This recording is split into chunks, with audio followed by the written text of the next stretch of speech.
तो ऐसे ही इंटरेक्ट करते रहना, मैसेज करते रहना, ठीक है ना। सो हम लोग नया टॉपिक स्टार्ट करें, फ्रिक्शन।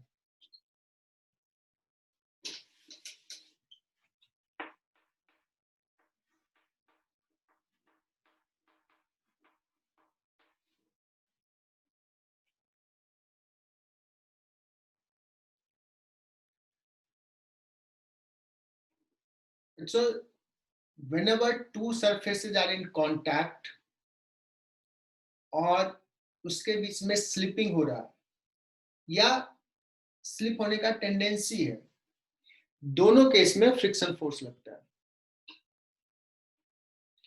तो इसके लिए सबसे जरूरी क्या है कि दो सरफेसेस कांटेक्ट में हों। जैसे this is a horizontal surface and this is a block of certain mass m, और अगर इसको कुछ वेलोसिटी दे दिया तो इसके बीच में रिलेटिव स्लिपिंग है, और तुम लोगों को पता है कि फ्रिक्शन फोर्स किधर लग रहा होगा। ये कॉमन सा सेंस है, तुम्हें पता है, जो पता है वही पढ़ा रहा हूं, उसी को थोड़ा सा और एनालाइज करूंगा। If the block is going in this direction, friction force चाहता है कि रिलेटिव स्लिपिंग ना हो।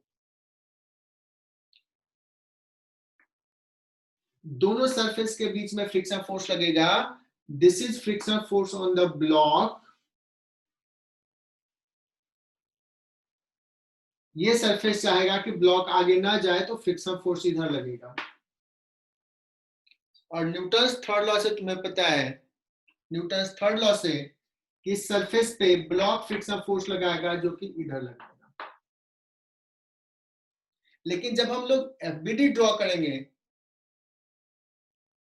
तो अगर हम ब्लॉक का एफबीडी ड्रॉ कर रहे हैं तो ब्लॉक पे फ्रिक्शन फोर्स दिखाएंगे, और ये डायरेक्शन बहुत मैटर करेगा।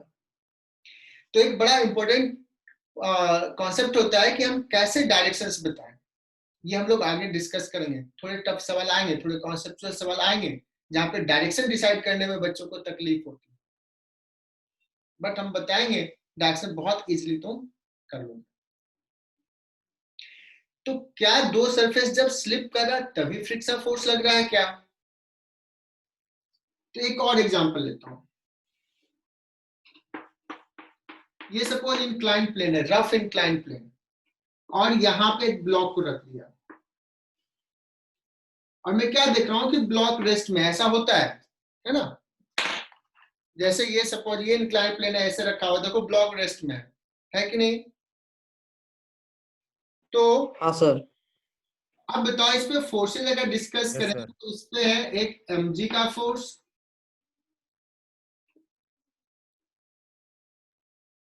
एक है नॉर्मल रिएक्शन। अब अगर देखो तो इसका, इस mg का कंपोनेंट देखो, न्यूटन्स लॉ में किए होगे। ये अगर थीटा है तो ये थीटा, तो इधर mg साइन थीटा। और मैंने कह दिया ब्लॉक इज एट रेस्ट, मतलब एक्सलेट नहीं कर रहा है, दैट मींस इस mg साइन थीटा को बैलेंस करने वाला एक फोर्स होगा। वो कौन सा फोर्स हो सकता है? हम तो और कोई एक्सटर्नल फोर्स नहीं लगा रहे हैं, फ्रिक्शनल फोर्स। फ्रिक्शनल फोर्स होगा। तो इस सरफेस पे लग रहा होगा, और फ्रिक्शनल फोर्स किधर लगेगा? इधर लगेगा। देखो ये केस में हमने कहा रिलेटिव स्लिपिंग हो रहा है, देयर इज रिलेटिव स्लिपिंग। और इस केस में मैं कह रहा हूं कि रिलेटिव स्लिपिंग नहीं हो रहा है, रेस्ट में है, रिलेटिव स्लिपिंग नहीं है, बट यहां पे क्या है? टेंडेंसी ऑफ रिलेटिव स्लिपिंग है।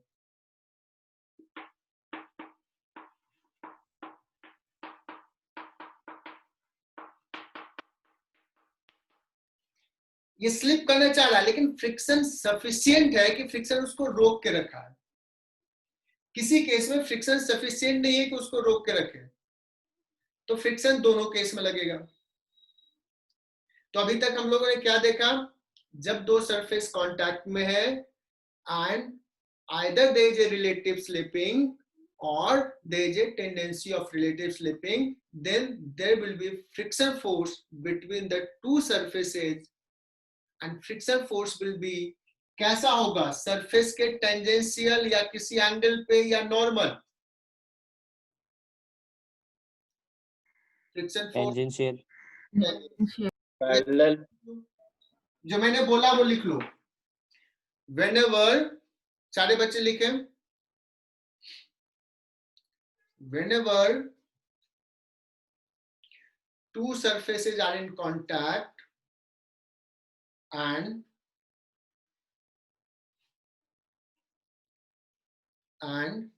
there is relative slipping or tendency of relative slipping, then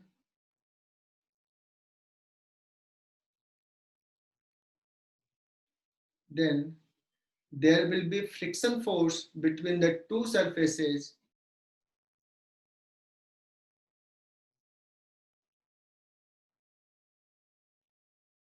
there will be friction force between the two surfaces in tangential direction.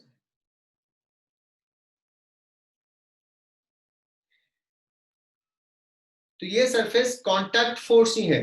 Contact force का कह सकते हैं कंपोनेंट है. मैंने शायद न्यूटन्स लॉ में पढ़ाया था कि कांटेक्ट फोर्स, दो सरफेस कांटेक्ट में है तो उसके कारण फोर्स लग रहा है. एक नॉर्मल, उसको नॉर्मल फोर्स करते हैं, दूसरा टेंजेंशियल जिसको हमने अभी बता दिया फ्रिक्शन फोर्स, है ना. अब कुछ बच्चों को 10 तक में क्या मिसकंसेप्शन होता है, बोलते हैं कि sir friction force opposes motion of a body. ये गलत कॉन्सेप्ट है. फ्रिक्शन फोर्स नीचे लिखो उसके जहां पे लिखाया, friction force act in such a way that they oppose relative motion, tendency of relative motion, दोनों लिख लो. दे अपोज रिलेटिव मोशन और tendency of relative motion.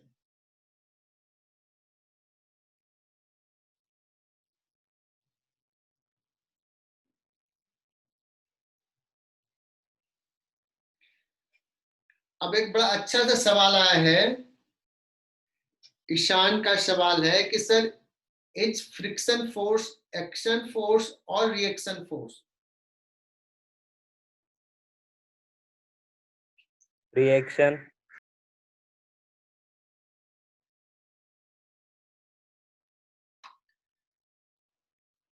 Is friction force action force और रिएक्शन फोर्स? अब action reaction होता क्या है?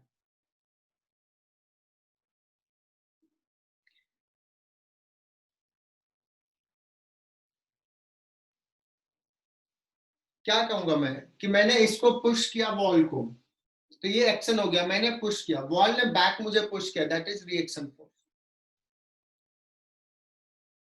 है ना. अगर हम फ्रिक्शंस की बात करें,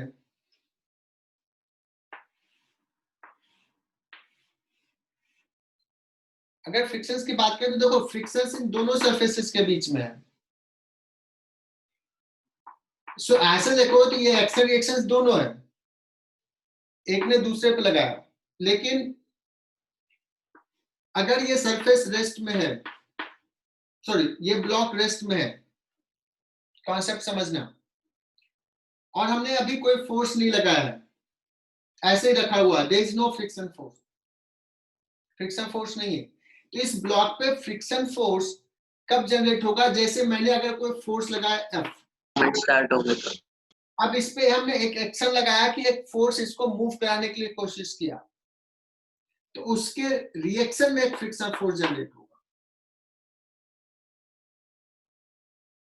तो इस फोर्स के रिएक्शन में एक फोर्स जनरेट हुआ, फ्रिक्शन लगा. तो अगर हम ये दोनों पेयर की बात करें तो यहाँ एक्शन रिएक्शन दोनों प्रेजेंट है. अगर हम इससे और इसमें कंपेयर करें तो कहेंगे कि ये फ्रिक्शन जो है इसके रिएक्शन में आया है, ऐसे बोल सकते हैं. ठीक है।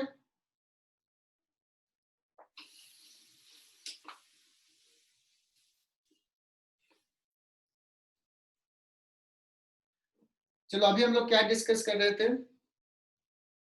यस, फ्रिक्शन फोर्स हमेशा पेयर में होगा, दो सरफेसेस के बीच में लगेगा। विधि ने पूछा है या बताया है शायद। अच्छा अतः है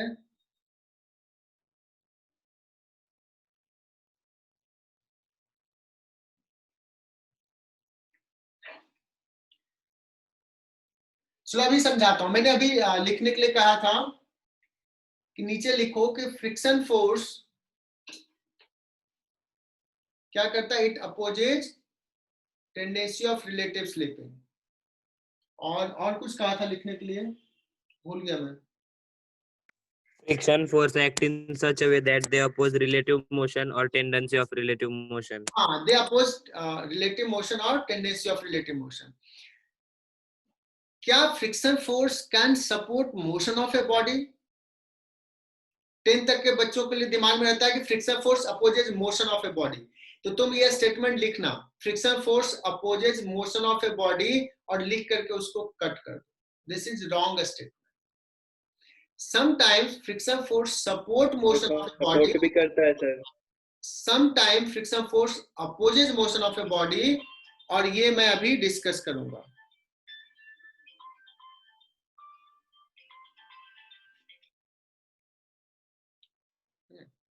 एक सेकंड रुकना है।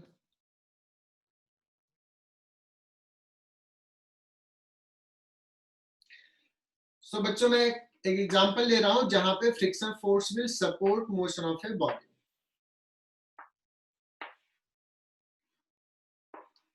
M1 M2, और इस पे हमने एक फोर्स लगाया, एक्सटर्नल फोर्स। अब बताओ ये ब्लॉक तो आगे जा रहा है, क्यों आगे जा रहा है? बिकॉज हमने फोर्स लगाया। यहां पे फ्रिक्शन फोर्स होगा, यहां पे फ्रिक्शन फोर्स F1 लगेगा, इन दोनों के बीच में भी फ्रिक्शन फोर्स होगा। तुम्हें क्या लगता है कि अगर हमने इस ब्लॉक को पुल किया और अभी रिलेटिव स्लिपिंग नहीं हो रहा है सपोज, तो ये ब्लॉक भी आगे जाएगा कि नहीं? M2 भी यस सर। साथ हाँ साथ सर। देखो, फ्रिक्शन की वजह से आगे जाएगा। हाँ जैसे ये ब्लॉक है ना, एक ब्लॉक, दूसरा ब्लॉक ये, मैं इस ब्लॉक को पुल कर रहा हूं, देखो मोबाइल भी आगे आ रहा है। मोबाइल को तो मैंने पुल नहीं किया, तो वैसे ही इसको पुल तो इसको किया, लेकिन ये आगे जा रहा है। क्यों आगे जा रहा है? बिकॉज इस पे फ्रिक्शन फोर्स आगे लग रहा होगा F2। तो इसको मोशन किसने प्रोवाइड किया? इसको मोशन फ्रिक्शन ने प्रोवाइड किया, लेकिन इसके मोशंस को फ्रिक्शन अपोज कर रहा है, इसके मोशंस को ये फ्रिक्शन भी अपोज कर रहा है। तो friction may support motion of a body, may oppose motion of a body, but friction always opposes relative motion। ये स्टेटमेंट क्लियर? आगे बढ़े इससे। Yes. चलो ये मैं मिटा रहा हूं।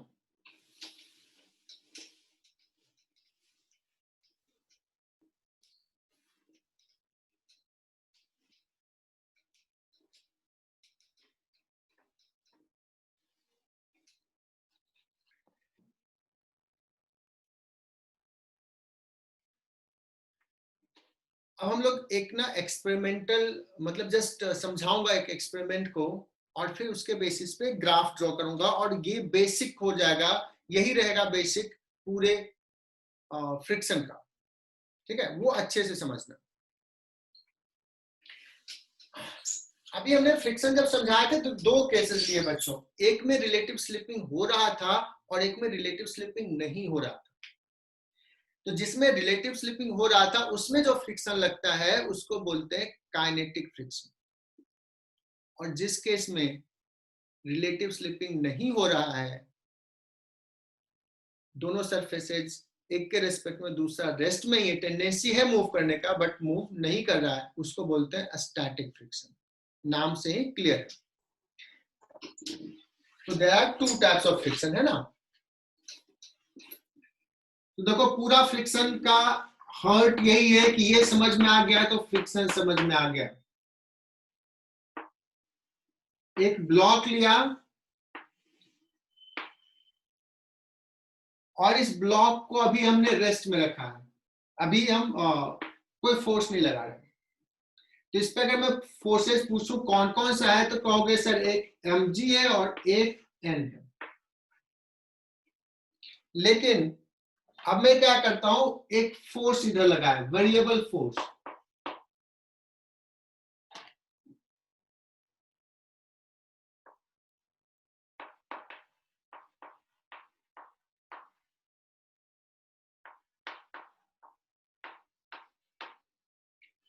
F बहुत छोटा सा पहले फोर्स लगाया, सपोज 0.01 न्यूटन का,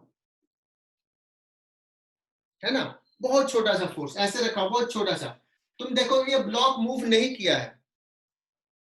कॉमन एक्सपीरियंस देखो, एक ब्लॉक रखा हुआ, इसमें बहुत छोटा सा फोर्स लगाओ, नहीं मूव किया। थोड़ा सा और फोर्स लगाओ, थोड़ा बड़ा करो, अभी भी मूव नहीं कर रहा है। मैं क्या करता हूं, मैं एक ग्राफ ड्रॉ करता हूं बच्चों, किसके किसके बीच में, जो एक फोर्स हमने अप्लाई करे, पहले हम जीरो फोर्स अप्लाई किए, फिर थोड़ा बढ़ाए, फिर थोड़ा बढ़ाए, फिर बढ़ाए, ऐसे। अब ये ब्लॉक अगर मूव नहीं कर रहा है हमारे फोर्स F लगाने के बावजूद, दैट मींस ब्लॉक पे एक फोर्स इसको बैलेंस करने के लिए लग रहा होगा, और इस फोर्स को हमने नाम दिया है फ्रिक्शन फोर्स। इसका वैल्यू कितना होगा अभी, जब मान लो हमने 0.01 न्यूटन का फोर्स लगाया,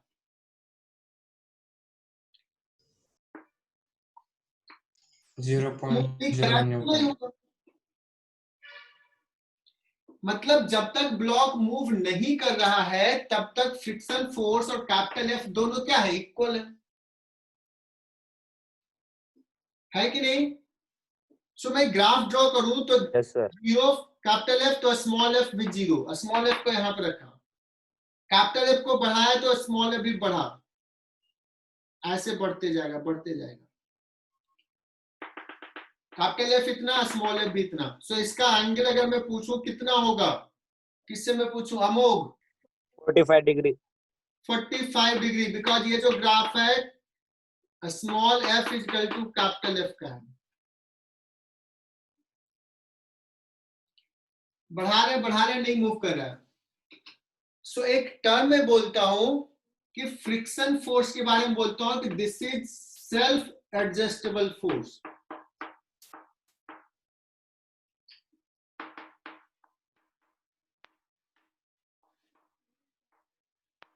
आई होप कि ये कॉन्सेप्ट क्लियर हो गया, मतलब ये अपने आप को एडजस्ट करता है, ऐसा नहीं कि फ्रिक्शन फोर्स हमेशा एक ही वैल्यू लगता है, it depends upon external factor. हमने इतना लगाया फ्रिक्शन फोर्स इतना लगा, फ्रिक्शन फोर्स बढ़ाया बढ़ा, लेकिन इसका एक लिमिटेशन है, एक फोर्स तक ये फ्रिक्शन फोर्स बढ़ते गया, लेकिन उसके बाद और अगर फोर्स बढ़ा दिया तो ये मूव करना शुरू कर देगा, रिलेटिव स्लिपिंग स्टार्ट हो जाएगा। उसके बाद अब फ्रिक्शन फोर्स नहीं चेंज होगा, और एफ बढ़ाया तो फ्रिक्शन फोर्स अब क्या हो गया, वो हो गया कांस्टेंट। अभी थोड़ा देर बाद तुम ड्रॉ करना डायग्राम, मैं समझा रहा हूं। उसके बाद और फ्रिक्शन फोर्स बढ़ाया तो फ्रिक्शन फोर्स नहीं बढ़ा, सॉरी एफ बढ़ाया तो friction force remains constant,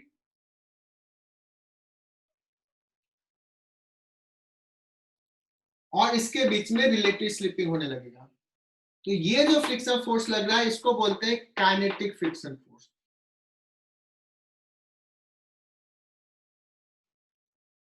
F के, और बाकी जो केस था उस केस में जो फ्रिक्शन फोर्स था उसको बोलेंगे स्टैटिक फ्रिक्शन फोर्स। तो काइनेटिक फ्रिक्शन फोर्स का एक पर्टिकुलर वैल्यू होता है दैट डिपेंड्स अपॉन ये नॉर्मल रिएक्शन कितना है, उसके प्रोपोर्शनल होता है, एक कांस्टेंट होता है उसको म्यू के बोलते हैं। This is called coefficient of kinetic friction, इसको म्यू बोलते हैं। म्यू का कुछ वैल्यू होगा, that depends upon the nature of the surface.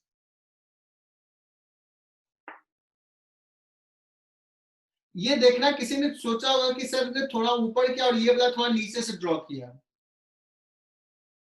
Actually जिस केस में फोर्स बढ़ाते बढ़ाते अब इतना लगे कि थोड़ा सा भी बढ़ाऊंगा तो स्लिपिंग स्टार्ट हो जाएगा, तो इसको बोलते हैं maximum static force, F limiting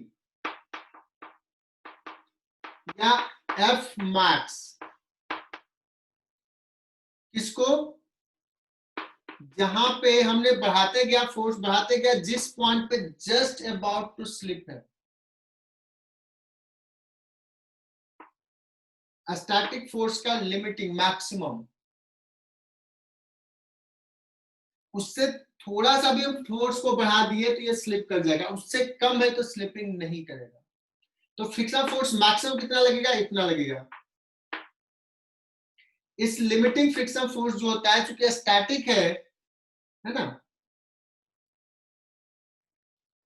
so this is mu S into N, maximum static force. S for static, K for kinetic. Mu S is slightly greater than mu K. Experimental fact ऐसा होता है ना, but most of the case में तुम्हें दिया रहेगा coefficient of friction is mu, simply mu. इसका मतलब म्यू एस और म्यू के को सेम दे दिया है ना। जनरल केस ले लेता है, सिंपल केस ले लेता है। लेकिन अगर अलग दिया हुआ है तो समझना है कि ये म्यू एस लिमिटिंग होगा म्यू एस इंटू एन और काइनेटिक होगा म्यू के इंटू। इसलिए मैं यहाँ पे थोड़ा सा नीचे कर दिया, ये काइनेटिक को नीचे दिखाया। अब ये ग्राफ ड्रॉ कर सकती हो, और कोई इसमें डाउट आ रहा है तो बताना। Draw this graph. हाँ बोलो। सर एमएस क्या है सर? एमएस नहीं लिखा हूं, चलो समझाता हूं इसको। एक बार और ग्राफ को समझा देता हूँ। विधि ने बताया कि सर एक बार और ग्राफ समझा दो, और मैं बता रहा हूं कि यही पूरा फ्रिक्शन है, इसको एकदम अच्छे से समझना, यही थ्योरी है। एक ब्लॉक लिया हमने, पहले ब्लॉक रेस्ट में था, इसके बीच में फ्रिक्शन फोर्स 0, बट अब एक फोर्स लगाया, हॉरिजॉन्टल फोर्स F, और इसको बहुत छोटा वैल्यू लिया पहले, फिर थोड़ा बढ़ाया, फिर थोड़ा बढ़ाया, so it is increase slowly. हमने देखा कि ब्लॉक नहीं मूव कर रहा है, ब्लॉक मूव नहीं कर रहा है, दैट मींस इस डायरेक्शन में नेट फोर्स 0 है, ब्लॉक एक्सलेट नहीं कर रहा है। मैं लिखूंगा फ्रिक्शन फोर्स इधर लग रहा होगा, जो कि हमारे एक्सटर्नल फोर्स को बैलेंस कर रहा है। तो मैं लिखूंगा ये, हमने ग्राफ ड्रॉ किया friction force versus capital F. मैंने देखा हमने जितना फोर्स लगाया फ्रिक्शन फोर्स उतना लगा, तो ये ग्राफ, इसका कैसा ग्राफ होगा? y इक्वल टू x का ग्राफ है। y हो गया f और x हो गया हमारा कैपिटल F। 45 डिग्री है स्लोप। विधि समझ में नहीं आ रहा है तो बताना। लेकिन जब हम फोर्स बढ़ाते गए, एक समय के बाद क्या दिखा कि अब ब्लॉक एक्सेट करना शुरू हो गया, मूव करना शुरू कर दिया। तो जिस मोमेंट पे जस्ट अबाउट टू मूव था एक फोर्स तक, और उससे थोड़ा सा ही आगे बढ़ाया तो स्लाइडिंग होना शुरू हो गया, तो वो वाला मोमेंट को हम लोग बोलते हैं लिमिटिंग फ्रिक्शन फोर्स। उस समय जो फ्रिक्शन लग रहा है, मैक्सिमम फ्रिक्शन फोर्स, और तब तक वो ब्लॉक को नहीं मूव करने दिया, लेकिन उससे भी ओवरकम कर लिया, उससे भी बढ़ा दिया हमने फोर्स। अब फ्रिक्शन फोर्स हाथ उठा देगा कि अब हम रोक नहीं पाएंगे, रिलेटिव स्लिपिंग हो जाए। Once relative slipping has started, अब उसके बीच में जो फ्रिक्शन फोर्स लग रहा है, उस फ्रिक्शन फोर्स को बोलते हैं काइनेटिक फ्रिक्शन फोर्स। और उसका एक्सपेरिमेंट से देखा गया कितना वैल्यू होता है, किस चीज पे डिपेंड करता है, तो देखा गया n पे डिपेंड करता है। और ये जो है वो उस सरफेस का प्रॉपर्टीज है, कैसा है सरफेस। उसको बोलेंगे coefficient of kinetic friction. Clear यहां तक? अब हम कैपिटल एफ कितना भी लगा रहे हैं, फ्रिक्शन फोर्स का वैल्यू यही है, इतना लगाओ इतना लगाओ इतना लगाओ।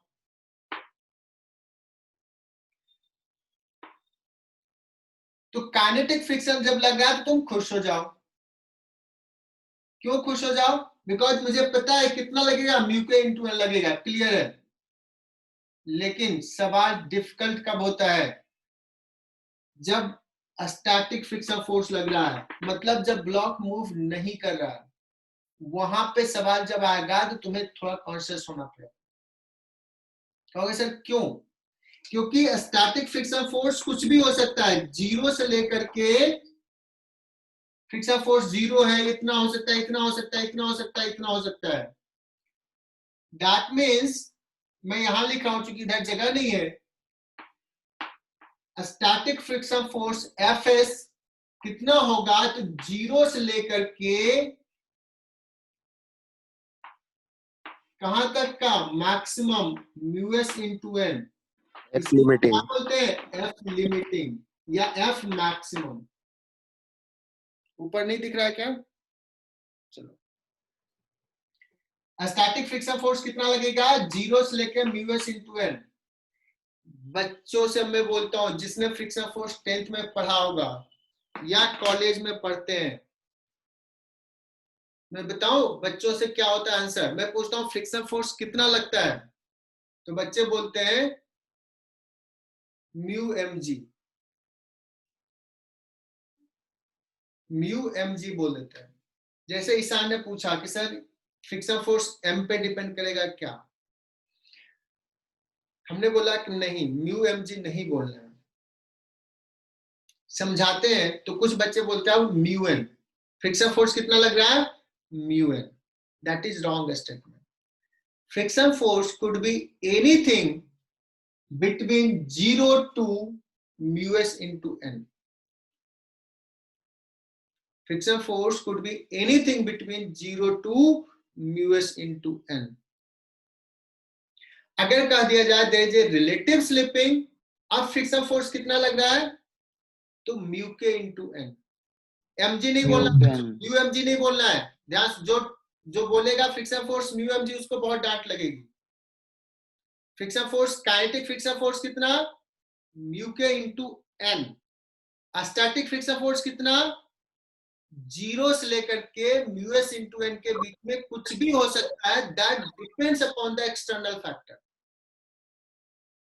विधि ने कहा सर सारा चीज क्लियर हो गया, किसी को डाउट है इसमें?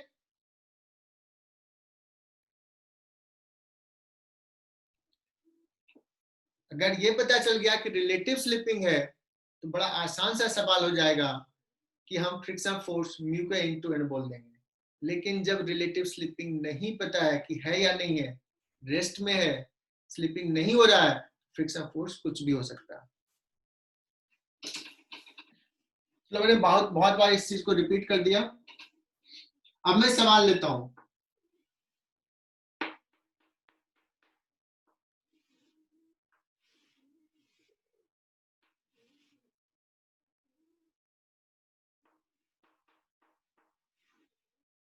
और ईशान तुम्हारा जो सवाल था ना कि mg पे डिपेंड करता है m पे, क्या मैंने सीधे सीधे नकार दिया था कि नो, n लिखेंगे, m नहीं लिखेंगे, स्मॉल m नहीं। बच्चों एक 5 kg का ब्लॉक है और इसका coefficient of friction mu equal to भी दे दिया है सपोज 0.6, मतलब म्यू सिंपली दे दिया, that means mu S is equal to mu K is equal to mu दे दिया। मोस्ट ऑफ द सवाल में ऐसे दिया रहेगा, डिफरेंस दोनों में बहुत कम होता है, तो ये लेते, ये टच कर रहा है। अब इस पे हमने एक फोर्स लगाया F is equal to 10 newton का।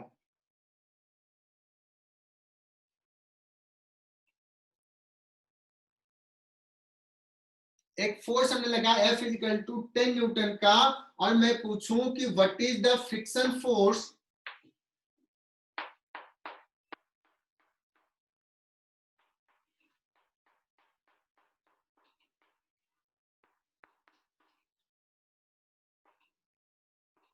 कितना होगा friction force? Can be calculate? अगर हमने केस लिया F1 is equal to 10 Newton, कोई बताएगा कितना होगा?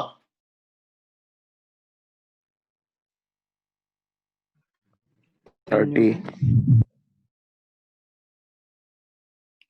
मतलब मैंने कहा कि चिड़िया सॉरी शिकारी आएगा, दाना डालेगा, लोभ में फंसना नहीं। तूने तो पहली बार में ही फंस गए यार। 30 किसी ने बताया ना? 30 नहीं होगा friction force. Friction force is self adjustable depending upon the factor, external factor. कितना लगना चाहिए उतना ही लगेगा, बट उसका लिमिटेशन है। तो सबसे पहले यहाँ पे मैं डिस्कस कर लेता हूं, सॉल्यूशंस लिखता हूं इसका। What is F max, what is F limiting? तुम कहोगे F limiting is 30 newton. Mu into N. N इस केस में कितना होगा? 5g। 0.6 into N is 5 into G 10 ले लेना है, 30 न्यूटन। देखना बच्चों, यही फ्रिक्शन है, यही समझना है। एन कितना आ गया? सॉरी एफ मैक्सिमम कितना आ गया? 30। क्या 30 लगेगा? नहीं, 9 से 10 लगेगा। 10 लगेगा। 10 इसको मूव करना चाह रहा है, फ्रिक्शन फोर्स कहेगा सर मैं हूं अभी मूव नहीं करने दूंगा, 10 लग जाएगा फ्रिक्शन फोर्स। अगर 30 लग जाता तो इधर मूव कर जाता। कभी ऐसा देखे हो कि एक ब्लॉक है, तुमने पुल किया इधर और वो भाग गया तुमसे दूर? ऐसा हुआ है? नहीं सर। वो क्या होगा? वो स्लिप नहीं करेगा, है ना? तो F1 is equal to 10 Newton. अगर मैं दूसरा क्वेश्चन पूछूं F2 is equal to 20 Newton, तो कोई महान बच्चा भी नहीं बताएगा कि ये 20 न्यूटन होगा, है ना? और ये F1 10 newton horizontally, F1 20 newton horizontally. Third अगर मैं कहूं F3 लगा रहा हूं, F3 25 newton, 25 newton at 25। 37 to horizontal. थोड़ा चेंज कर दिया। अब जो फोर्स मैंने लगाया सेकेंड केस में, थर्ड केस में, ये 25 न्यूटन का लगाया, 37 डिग्री पे लगाया। 20 frictional force 15 Newton. 20 20 Newton. 20 Newton. हाँ, तो ये सोचना है ना। तो क्या करना है, तुम लोग भी साथ साथ लिखते जाओ solution for the third question. अब देखो इस ब्लॉक को मूव कराने वाला फोर्स कौन सा है? 25 का कंपोनेंट है। सारे बच्चे समझ रहे होंगे। 25 का component 25 cos 37 that is equal to 20 newton. इधर लग रहा है 20 न्यूटन। अब मुझे डिस्कस करना है क्या फ्रिक्शन फोर्स कितना लगेगा? क्या इधर 20 न्यूटन लगेगा, उससे कम लगेगा? इसके लिए हम सबसे पहले एफ मैक्सिमम निकालते हैं, एफ लिमिटिंग निकालते हैं। मैक्सिमम बोलो या लिमिटिंग बोलो, है ना?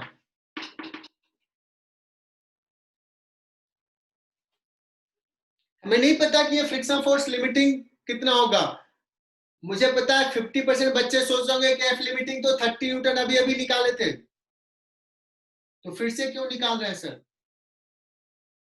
लेकिन कुछ बच्चे होंगे जिनको पता चल गया होगा एफ लिमिटिंग फिर से निकालना होगा। फोर्स का कंपोनेंट नॉर्मल में 15 और ऐड हो जाएगा। तो बनाओ। एन चेंज हो गया, इस केस में एन अलग था, पिछले केस में एन अलग था। F limiting is equal to क्या हो जाएगा? Mu into N. और कुछ बच्चों को पता है how much N will be. किससे मैं पूछूं? Aditya Prasad, can you calculate N?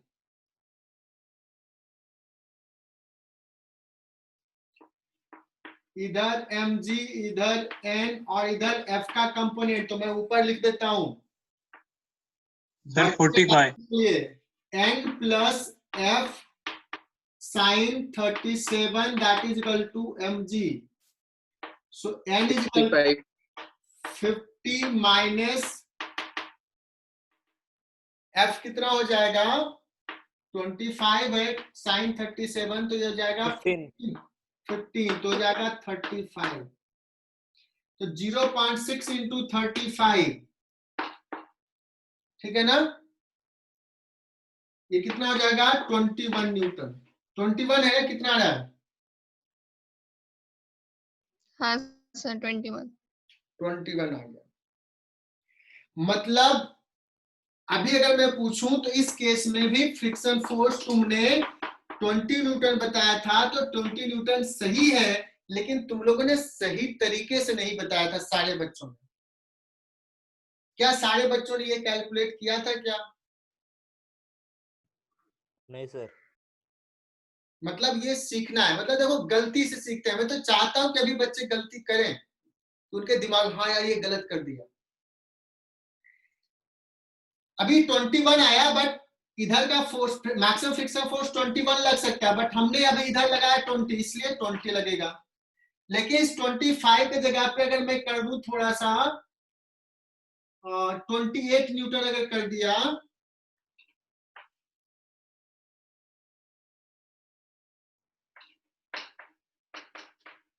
Newton eight 37,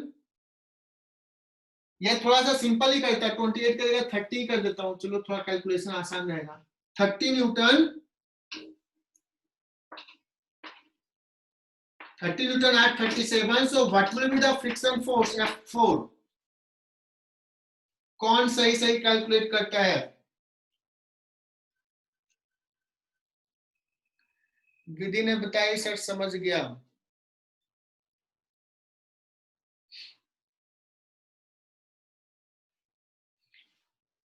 देखते हैं F4 कौन सबसे पहले करता है मुझे मैसेज।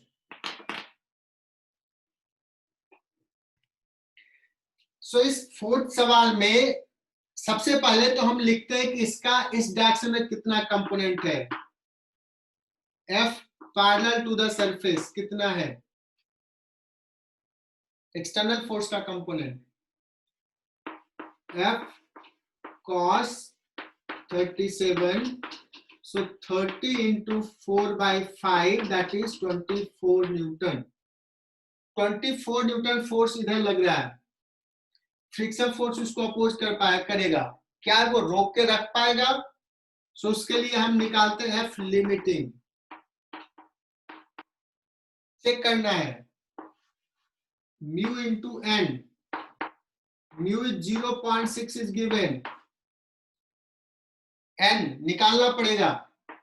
मैं डायरेक्टली लिखूं क्या, 5G नीचे लग रहा है, इसका कंपोनेंट ऊपर लग रहा है, तो जाएगा 50 माइनस 30 साइन, ये कितना हो जाएगा 18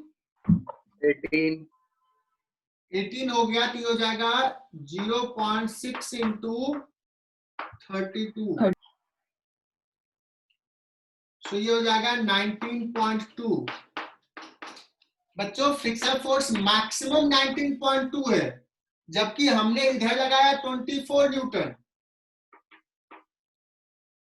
इधर लगाया 24 न्यूटन, मतलब अब फ्रिक्शन फोर्स उसको रोक के नहीं रख पाएगा, there will be relative slipping.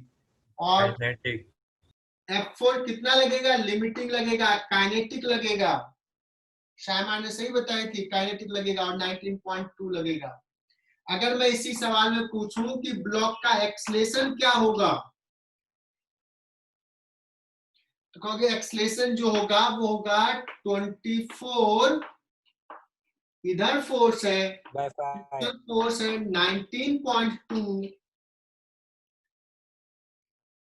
है ना, friction force 19.2, so this is the net force, और इसका मास है 5 kg, so this will be the acceleration. जगह कम है बट तब भी समझ में आ गया होगा, तुम लोग ब्रिलियंट बच्चे हो। This is the acceleration. Nain Patel, is it clear? Yes, sir. Acceleration भी हमने निकाल लिया है ना। तो एक छोटा सा सवाल दिया था कि इसको वेलोसिटी दिया v नॉट, तो यहाँ पे हमें डिसाइड करने में कोई दिक्कत नहीं है कि स्लिपिंग हो रहा है, काइनेटिक फ्रिक्शन फोर्स लगेगा, that is mu into n, और हमने ये कर लिया। ठीक है, बहुत इजीली हमने ये सॉल्व कर लिया। एक्सेलेरेशन निकाल लिया विच इज नेगेटिव, वेलोसिटी का कोई डायरेक्शन में है, और ये आ गया। अब इसी सवाल को थोड़ा सा चेंज करते हैं, मिटा दो इसको। Yes, sir.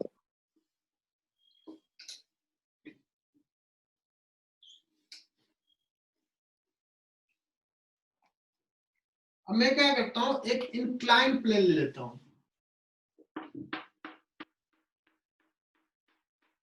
देखना ये एकदम सही सही सॉल्व करना बच्चों। दिस एंगल इज लेट्स 37, बहुत प्यारा सा वैल्यू दे रहा हूं। there is a block m, again this is given a velocity v naught। अब डेटा में ले लेता हूं, कोएफिशिएंट ऑफ फ्रिक्शन म्यू है, ठीक है ना, coefficient of friction is mu. So ये कितना ऊपर जाकर के, मैक्सिमम हाइट कितने दूर जाकर के ये रुकेगा, what is the maximum distance travel before it stop.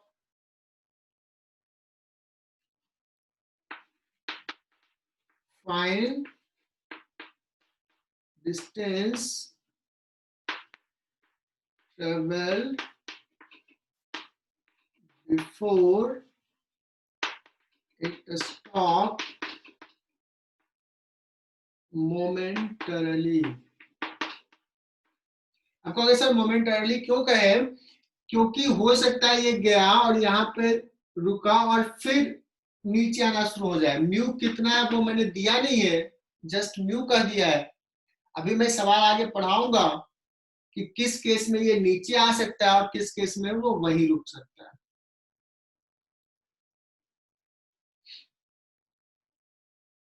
Clear? मुझे ये डिस्टेंस निकालना बच्चों, कितना ऊपर गया है।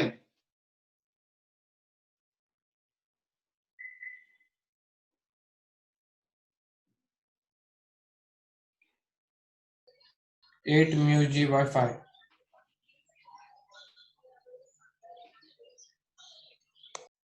नहीं, इतना आसान नहीं है, इतना जल्दी आंसर आया मतलब गलत है। मुझे नहीं पता क्या आंसर है। 5v naught square by 6g nu। 5v naught square by 6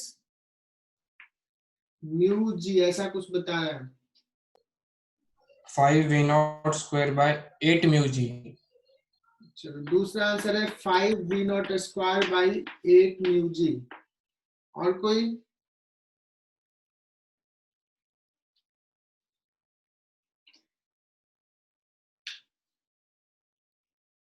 direction ऊपर लगेगा सर। हाँ, सो अब जो सवाल मैं कर रहा हूं कि ये यहां से गया, यहाँ पे रुक गया और रुकने के बाद ये फिर नीचे स्लाइड होना शुरू हो गया। म्यू इतना है, नीचे स्लाइड शुरू हो रहा है। So for downward journey friction force up the incline लगेगा बिकॉज ये नीचे जा रहा है। सर आंसर बड़ा आ रहा है थोड़ा। हाँ, बहुत बड़ा नहीं होगा, ठीक है, इसलिए तो कहा कि अच्छा सवाल है। सो इस mg का अगेन दो कंपोनेंट, mg cos थीटा इधर, mg sin थीटा। अब बताओ एक्सलेशन डाउन द इंक्लाइन कितना होगा, what is the acceleration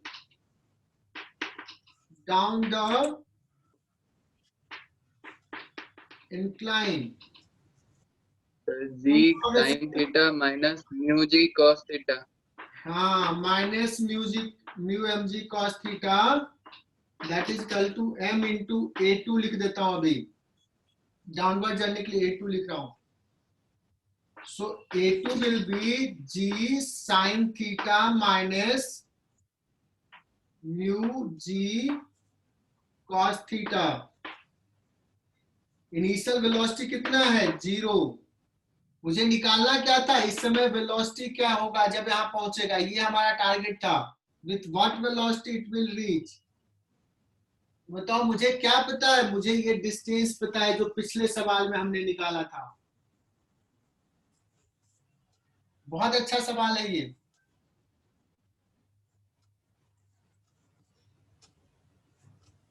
S पता है तो हम क्या लिखेंगे यहाँ पे किस वेलोसिटी से पहुंचेगा, तो फाइनल वेलोसिटी v जो निकालना है, इनिशियल वेलोसिटी यहाँ पे 0, that is equal to 2a2 into s. s हमने निकाला था. v square is equal to 2a2 is g sin theta minus mu cos theta, और s याद है तुम्हें v not square upon 2 into g sin theta plus mu g cos theta. हाँ g और g cancel हो जाएगा, sin theta plus mu cos theta. तो v square becomes v not square 2 भी गया, sin theta minus mu cos theta divide by sin theta plus mu cos theta. Clear ये? वो v not आएगा ना सिर्फ. v square equal to v not square is this.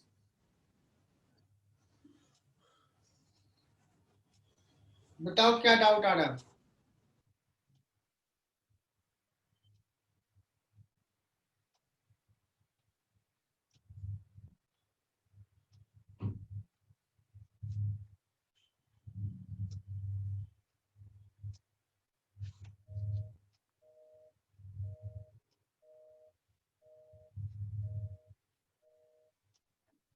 चलो तुम लोगों ने ट्राई कर ही लिया होगा. इसमें कुछ हो सकता है सिली मिस्टेक्स तुम लोग कुछ बच्चे कर सकते हैं. तो सबसे पहले एक्सप्रेशन निकालना तो बहुत आसान है. मान लो एक्सप्रेशन ए, इधर एक्सप्रेशन ए.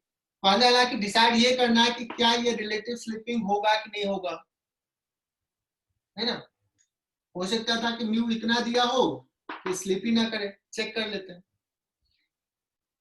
कैसे चेक करेंगे? अगर रिलेटिव स्लिपिंग नहीं है तो टेंशन कितना हो जाएगा, small M G. What is the F max?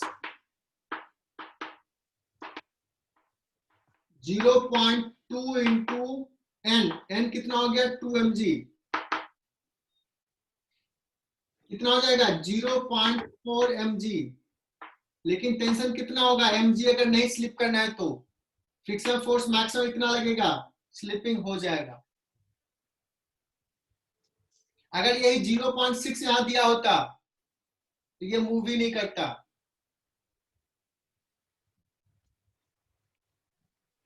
Sir sir surface तो फ्रिक्शनलेस है ना? कौन सा? ये जो आपने बनाया है सरफेस. फ्रिक्शनलेस कहाँ लिखा ना, म्यूज करो 0.2. कहाँ है, कहाँ फ्रिक्शनलेस? अब तो फ्रिक्शन न्यूटन्स लॉ जब कर रहे थे तो मैं बोल रहा था फ्रिक्शनलेस. अभी तो लिखा था नहीं, वो डॉट बनाया. अब फ्रिक्शनलेस न्यूटन्स लॉ से आगे बढ़ गए हैं, फ्रिक्शन पे आ गए हैं.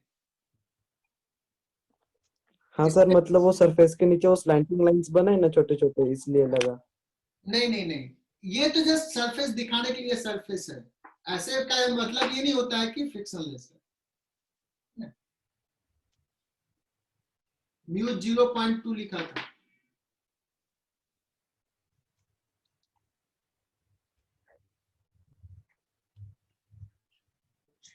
तो मैं इसको मिटा रहा हूं. क्या क्या पूछा था तुमने लिख लिया होगा.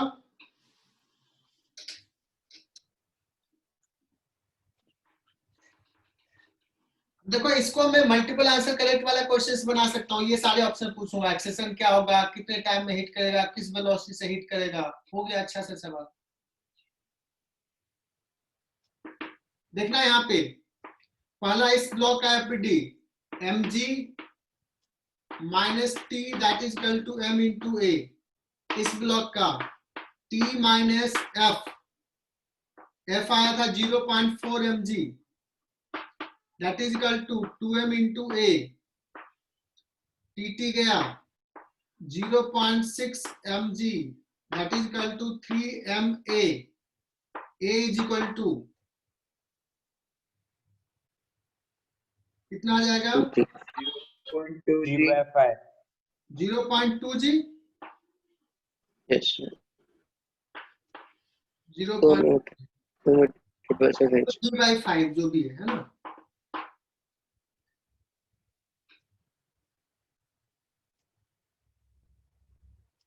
अब पूछा है कि ये किस वेलोसिटी से हिट करेगा, तो देखो कितना मीटर चलना है, 2 मीटर, 2 मीटर चलना है। एक्सेलेरेशन मुझे पता है इसका नीचे है,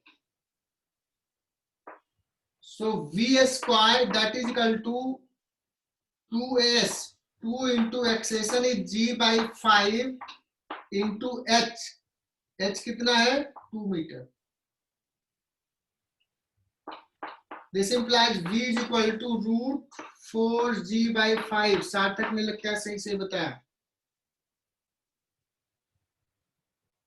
और भी बच्चों ने बताया।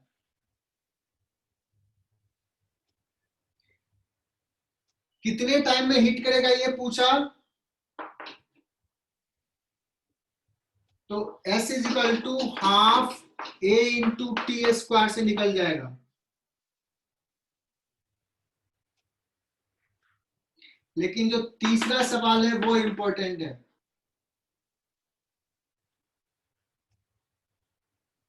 तीसरा सवाल अच्छा है बच्चों, किसी को कॉन्फिडेंस है कि उसने सही सॉल्व किया है? 2g by 5 आया। 2g by 5।